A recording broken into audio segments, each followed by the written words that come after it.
ပေါ်တူဂီတနေ့တာအကောင်းဆုံးကစားသမားစုကိုတော့ PSG အသင်းကွင်းလေကစားသမားဗီတင်ဟာစုခု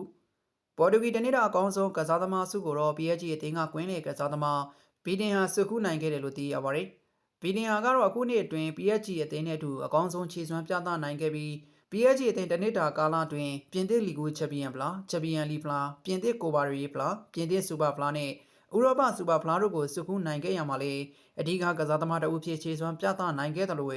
ပေါ်တူဂီအသင်းမှာဆိုရင်လည်းအဓိကကစားသမားဖြစ်အသင်းကွင်းလေပိုင်းမှာခြေစွမ်းပြသနိုင်ခဲ့ပြီးတဲ့နောက်ပေါ်တူဂီတနစ်တာအကောင်းဆုံးကစားသမားစုကိုစုခုနိုင်ခဲ့တာလည်းဖြစ်ပါတယ်။ဗီဒီယာဆိုရင်လည်းပေါ်တူဂီတနစ်တာအကောင်းဆုံးကစားသမားစုကိုပေါ်တူဂီအသင်းဖော်တွေဖြစ်ကြတဲ့အင်နာဆာအသင်းတိုက်စစ်ကစားသမားစီယိုနို PSG အသင်းဖော်မန်တက်မန်ယူအသင်းကွင်းလေကစားသမားဖာနန်ဒက်တို့ကိုကြော်ဖြတ်ပြီးတော့စုခုနိုင်ခဲ့တာလည်းဖြစ်ပါတယ်။ဗီဒီယာကတော့2025 FIFA တနစ်တာအကောင်းဆုံးအမျိုးသားကစားသမားစုဘာလွန်ဒီယောကိုလွှဲချော်ခဲ့ပေမဲ့လည်း2025ခုနှစ်ပေါ်တူဂီတနစ်တာအကောင်းဆုံးကစားသမားစုအပြင်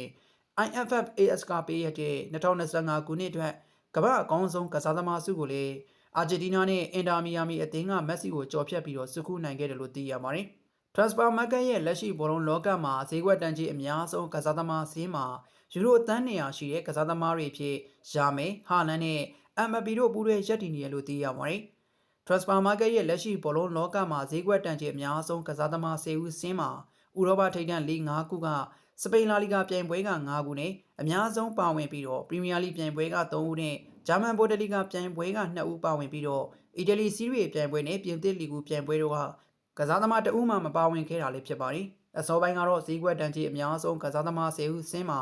လီဗာပူးအသင်းကဖလိုရီယန်ဝက်စ်မှာအခုဘောလုံးရသည်မှာဆိုရင်တော့ခြေစွမ်းပိုင်းကြာဆင်းမှုတွေကြောင့်ဈေးကွက်တန်ကြေးကျဆင်းလာပြီးတော့ယူရိုသန်း130နဲ့အဆင့်16နေရာထိကျဆင်းခဲ့ရလည်းဖြစ်ပါတယ်။ Transfer Market ရဲ့လက်ရှိဘောလုံးလောကမှာဈေးကွက်တန်ကြေးအများဆုံးကစားသမား10ဦးစင်းမှာဆိုရင်တော့ဘာစီလိုနာအသင်းကရှာမယ်၊မန်စီးတီးအသင်းကဟာလန်၊ရီယယ်မက်ဒရစ်အသင်းကအမ်ဘပီတို့ကယူရိုသန်း200နဲ့ရပ်တည်နေပြီးတော့သူတို့ရဲ့နောက်မှာဆိုရင်တော့ရီယယ်မက်ဒရစ်အသင်းကဘဲလင်ဟမ်မှာဈေးကွက်တန်ကြေးကျဆင်းခဲ့ပြီးတော့သန်း160ရီယယ်မက်ဒရစ်အသင်းကပီနီစီရက်ကတော့တန်း150ဘာစီလိုနာအသင်းကပက်ဒရီကတော့တန်း140ဘိုင်ယန်မြူနစ်အသင်းကမူစီအာလာကတော့ဈေးကွက်တန်းကြေးကျဆင်းခဲ့ပြီးတော့တန်း130အိုလီစီကတော့တန်း130အာဆင်နယ်အသင်းကဆာကာကတော့ဈေးကွက်တန်းကြေးကျဆင်းခဲ့ပြီးတော့တန်း130ချက်စီအသင်းကကိုပင်မာကတော့တန်း120နဲ့ထိပ်ဆုံး10ဦးစင်းမှာရပ်တည်နေရလဲဖြစ်ပါတယ်။လက်ရှိမှာဆိုရင်တော့2025 FIFA တနစ်တာအကောင်းဆုံးအမျိုးသားကစားသမားစုကိုတော့စုခုနိုင်ခဲ့တဲ့ PSG အသင်းက